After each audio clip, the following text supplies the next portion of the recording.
kita dituntut untuk menebarkan salam dan dakwah. Berkaitan dengan dakwah ini, saya hanya sebagai seorang rakyat biasa, bukan sebagai guru atau kiai, sebab kebiasaan dengan keadaan sekarang yang lebih didengar perkataannya adalah orang-orang yang kaya. Bagaimana dengan perintah dakwah tersebut, Ustaz? Itu kan tolak ukur manusia. Memang manusia itu sekarang ini, dewasa ini, mendengarkan seseorang itu dilihat dari pangkatnya, dilihat dari kekayaannya. Itu tolak ukur manusia ya. Padahal nanti tolak ukur manusia itu terbolak-balik ketika hari kiamat tiba. Khafidatur rafi'ah. Kiamat itu merendahkan satu golongan dan meninggikan satu golongan. Khafidah, merendahkan. Dulu ketika di dunia, manusia biasa memandang tinggi atau menganggap seseorang mulia itu karena pangkat dan derajat serta harta kekayaannya. Mungkin memandang orang itu mulia dari mobil mewahnya atau dari rumah megahnya. Sehingga kalau ada orang yang tidak berpangkat, tidak punya jabatan, status sosialnya rendah, kemudian dia juga tidak kaya, fakir miskin, meski dia beriman kepada Allah, ada banyak manusia yang tetap memandangnya rendah. Sehingga ketika di dunia dia dipandang sebelah mata oleh manusia, hanya gara-gara tidak berpangkat, tidak kaya, sehingga perkataannya tidak didengar, meski yang dikatakan betul, sesuai dengan Quran, sesuai dengan sunnah. Hanya gara-gara dia tidak kaya, tidak punya pangkat dan jabatan, sehingga dilecehkan, diremehkan, dipandang sebelah mata oleh manusia. Nah ini kemudian ada, dia tidak beriman kepada Allah, larangan Allah, larangan Rasulullah selalu diterjang, namun dia di dunia berpangkat, berkedudukan, termasuk orang kaya. Setiap yang keluar dari lisannya selalu didengarkan, selalu dilihat, selalu dipandang, dan ditindaklanjuti. Meskipun orang tadi tidak beriman kepada Allah, menerjang larangan-larangan Allah hanya gara-gara berpangkat, maka di dunia dipandang mulia. Lah, namun ketika hari kiamat itu nanti akan dibolak-balikkan oleh Allah. Saat orang melihat kemuliaan di dunia karena pangkat, jabatan, kekayaan, di akhirat itu terbolak-balik, tidak berlaku. Khafidah. Maka orang-orang nanti akan direndahkan di hari akhir. Ketika menilai kemuliaan dilihat dari sudut pandang pangkat, jabatan, dan kekayaan, meski tanpa keimanan dan ketakwaan, namun itu tetap dipandang mulia, sehingga orang yang beriman dan bertakwa dilecehkan, dianggap tidak mulia, itu ketika di dunia, lah di akhirat nanti dibalikkan oleh Allah. Khafidah. Orang-orang yang memandang seperti itu di akhirat menjadi rendah, hina, dina. Yang dimuliakan oleh Allah nanti, yang ditinggikan derajatnya oleh Allah nanti adalah orang-orang yang ketika di dunia tetap istiqomah dalam keimanan dan ketakwaan, tidak peduli apakah dia orang kaya, tidak peduli apakah dia orang berpangkat, punya jabatan atau tidak, apakah dia orang kaya atau miskin, itu tidak dilihat oleh Allah. Maka saat dia di dunia tetap dalam keimanan dan ketakwaan, siapapun yang menyampaikan dia dengar, kebenaran dari manapun datangnya dia ambil, asal itu sesuai dengan Quran dan sunnah dia ikuti, maka itu yang akan ditinggikan derajatnya oleh Allah. Lah, bukankah Allah juga berfirman bahwa sebaik-baik perkataan, jadi tidak ada lagi perkataan yang lebih baik daripada perkataan ini. Apa itu? Coba diingat kembali Quran surah Fussilat surah 41 ayat 33. Insyaallah kita semua sudah hafal ayat ini, familiar sekali. Surat Fussilat nomor surat 41 ayat 33. Wa man ahsanu qawlan mimman da'a ilallahi wa amila sholihan wa qala innani minal muslimin. Siapakah yang lebih baik perkataannya daripada orang yang menyeru kepada Allah, mengerjakan amal soleh dan berkata, sesungguhnya aku termasuk orang-orang yang berserah diri. Lagi-lagi kalimatul istifham la lis-su'al wa innama lil hadar. Lagi-lagi kalimat tanya, redaksi tanya yang tidak butuh jawaban, melainkan berfungsi sebagai peringatan. Karena sampai kapanpun fitrah keimanan dan ketakwaan kita akan mengatakan sebaik-baik perkataan, sebaik-baik seruan adalah seruan yang mengajak kepada Allah. Ya, wa man ahsanu qawlan mimman da'a ilallahi wa amila sholihan wa qala innani minal muslimin. Itu sebaik-baik seruan. Fitrah keimanan kita tanpa ditanya, tidak perlu ditanya, itu akan selalu mengatakan, karena yang namanya fitrah itu adalah kesiapan dan kemauan serta kesanggupan untuk beragama tauhid. Itu namanya fitrah. Maka fitrah kita tidak perlu ditanya, akan selalu mengatakan sebaik-baik seruan adalah seruan yang mengajak kepada Allah dan seruan untuk beramal soleh, serta seruan untuk selalu mengatakan innani innani minal muslimin, sesungguhnya aku ini adalah orang-orang yang berserah diri. Bukan seruan sesungguhnya aku ini adalah orang Islam, bukan hanya sebatas Islam, namun orang Islam yang benar-benar berserah diri kepada Allah. Karena ada orang yang ngaku Islam namun dia tidak mau atau enggan berserah diri kepada Allah. Buktinya dia ngaku Islam namun juga masih bermaksiat. Ngaku Islam masih korupsi, ngaku Islam masih berzina, ngaku Islam masih berdua-duaan dengan yang bukan mahramnya, masih Islam, mengaku Islam masih mencuri, ngaku Islam masih ghibah, masih menipu, masih memfitnah, masih berkata keji, berkata kotor dan kemaksiatan-kemaksiatan lainnya. Berarti itu orang Islam yang belum berserah diri kepada Allah. Nah, sedangkan sebaik-baik seruan adalah orang yang mengatakan bahwa innani minal muslimin, aku ini orang Islam yang berserah diri kepada Allah. Tidak hanya diucapkan namun dibuktikan dengan perbuatan.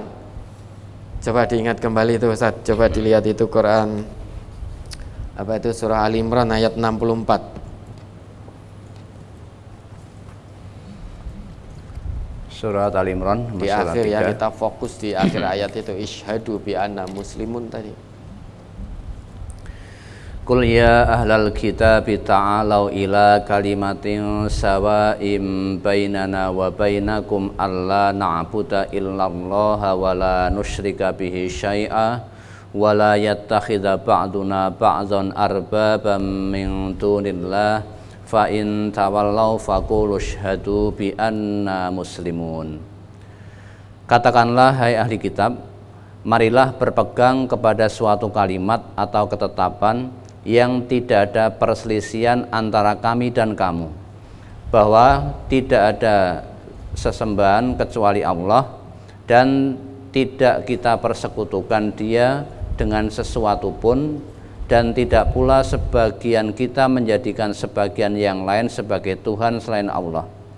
Jika mereka berpaling, maka katakanlah kepada mereka, saksikanlah bahwa kami adalah orang-orang yang berserah diri kepada Allah. Fa in tawallau, ini kan ahli kitab diajak, diseru untuk memiliki satu kalimat yang sama, sehingga tidak berselisih lagi kalau kalimat yang sama ini bisa sama-sama dipegang teguh, yaitu alla na'budu illallah, kita tidak akan menyembah kecuali hanya kepada Allah, wala nusyrika bi syai'a, tidak akan menyekutukan Allah dengan sesuatu apapun, wala yattakhidha ba'duna ba'dan arbaban min dunillah, di antara kita satu sama lain tidak saling menjadikan Tuhan-Tuhan sebagai sesembahan, Tuhan-Tuhan selain Allah sebagai sesembahan kita. Namun kalau ajakan seruan itu mereka tolak, fa in tawallau, apabila mereka berpaling, faqulu syhadu, maka sebagai orang Islam katakan bi anna ishhadu bi anna muslimun, persaksikan bahwa kami adalah orang Islam yang berserah diri. Ayat ini tidak hanya sebatas memerintahkan kita untuk mengatakan bahwa saksikan kami ini orang Islam, bukan. Namun ayat ini memerintahkan orang Islam yang sesungguhnya adalah orang Islam yang berserah diri kepada Allah. Berserah diri kepada Allah dibuktikan dia bisa menjadi teladan dari kebenaran dan kebaikan itu sendiri. Ini orang Islam yang berserah diri kepada Allah. Sehingga tidak dikatakan pun kalau kita Islam betul, orang lain akan melihat kita dari perbuatan kita, dari tutur lisan kita. Kalau tutur lisan kita, kalau kita Islamnya betul, maka tutur lisan kita hanya akan mengatakan yang baik-baik, mengatakan yang jujur-jujur, tidak akan menipu, tidak akan berbohong. Perbuatan kita maupun kebijakan kita tidak mengandung unsur kesewenang-wenangan, kedzoliman, kelaliman, dan ketidakadilan. Jadi orang melihat kita itu laksana cermin bagi dirinya. Bagi orang mukmin, al mu'minu mir'atu akhihil mu'min. Jadi seorang mukmin itu ibarat cermin bagi mukmin lainnya. Jadi saat orang mukmin melihat mukmin yang lain, muslim melihat muslim yang lain, seakan-akan dia melihat dirinya sendiri. Pada orang mukmin tersebut, pada fulan, seakan-akan dia melihat dirinya sendiri. Maka seorang mukmin yang betul-betul berserah diri kepada Allah itu bisa menjadi teladan. Perintahnya isyhadu bi anna muslimun bukan hanya sebatas pengakuan Islam. Maka tidak perlu berkecil hati. Panjenengan tidak memiliki jabatan, ya, tidak punya kekayaan, namun selama panjenengan ngaku sebagai orang Islam, ngaku sebagai orang yang beriman kepada Allah, selama itu pula panjenengan punya kewajiban untuk menyampaikan kebenaran yang datangnya dari Rasulullah meski panjenengan baru tahu satu ayat. Balighu anni walau ayah. Sampaikan tentangku atau sesuatu yang datang dariku walau ayat, meski hanya satu ayat.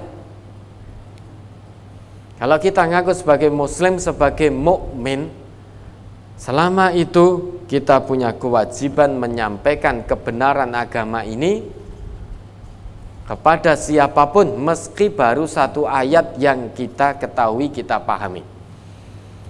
Tidak peduli, Allah nggak akan melihat fisik kita dan prejengan kita. Namun kewajiban itu sama, baik kaya, miskin, berpangkat atau tidak, selama kamu beriman, selama itu punya kewajiban yang sama, menyampaikan kebenaran agama ini meski baru tahu satu ayat. Itu balighu anni walau ayat. Dan kalau kita sebagai orang Islam yang betul-betul berserah diri kepada Allah, betul sebagai orang yang beriman kepada Allah, maka siapapun yang menyampaikan, kalau itu sesuai dengan Al-Quran dan As-Sunnah, kewajiban kita mengambil. Siapapun yang menyampaikan, meski yang menyampaikan seorang budak yang hidungnya rumpung, khudhil hikmah min aina tambut, ambil hikmah, ambil kebenaran dari manapun datangnya kebenaran itu. Sekalipun kebenaran itu yang menyampaikan adalah seorang budak yang hidungnya rumpung. Dalam konteks kita saat ini mungkin sekalipun yang menyampaikan itu adalah orang yang tidak pernah sekolah. Namun kalau yang dia sampaikan kebenaran Al-Quran, kebenaran tuntunan Rasulullah, kalau dalam hati kita ini ada hidayah iman, maka kita mengikuti. Wajib mengikuti, bukan berarti kita mengikuti orangnya, tapi kita mengikuti apa yang disampaikan. Sekalipun yang menyampaikan seorang yang punya gelar panjang, sehingga gelarnya dengan namanya lebih panjang gelarnya. Namun kalau yang disampaikan menyimpang dari Al-Quran dan As-Sunnah, maka la sam'a wa la ta'ah, jangan didengar, jangan ditaati. La ta'ata li makhlukin fi maksiatillah, tidak ada ketaatan terhadap satu makhluk dalam bermaksiat kepada Allah. Sekalipun yang menyerukan seorang yang punya gelar panjang, sekolah dari sisi akademiknya sangat tinggi nganti sundul langit, sehingga gelarnya panjang, mungkin double atau triple profesor dan lain sebagainya. Namun kalau yang disampaikan tidak sesuai dengan Al-Quran dan As-Sunnah, maka tidak ada kewajiban bagi kita untuk mendengar apalagi mentaati. Karena kebenaran dalam Islam tolak ukurnya Al-Quran dan As-Sunnah. Siapapun yang menyampaikan, meski yang menyampaikan orang yang tidak pernah sekolah, namun kalau dia menyampaikan sesuai dengan makna Al-Quran dan hadis-hadis Rasulullah yang sahih, sesuai dengan tuntunan Rasulullah, kalau hati ini ada hidayah keimanan, kewajiban kita mendengar dan mentaati. Mentaati yang dia sampaikan. Maka ada nasihat bijak dari Khalifah Ali, unzuru ila maqala wala tangzuru ila man qala. Unzur ila maqala wala tangzur ila man qala. Lihat pada apa yang disampaikan, jangan lihat kepada siapa yang menyampaikan. Maka tidak perlu berkecil hati, panjenengan tetap punya kewajiban menyampaikan kebenaran din ini. Meskipun tidak pernah sekolah, meskipun rakyat biasa. Rakyat biasa sing piye toh, karena di hadapan Allah tidak ada rakyat biasa, rakyat luar biasa, itu enggak ada. Di sisi Allah yang ada semuanya adalah manusia. Yang membedakan tingkat ketakwaannya. Tidak ada. Allah nanti nggak akan tanya, kamu dulu di dunia rakyat biasa atau luar biasa. Allah nggak akan tanya itu. Maka tidak perlu berkecil hati, terus sampaikan kebenaran ini apapun resikonya.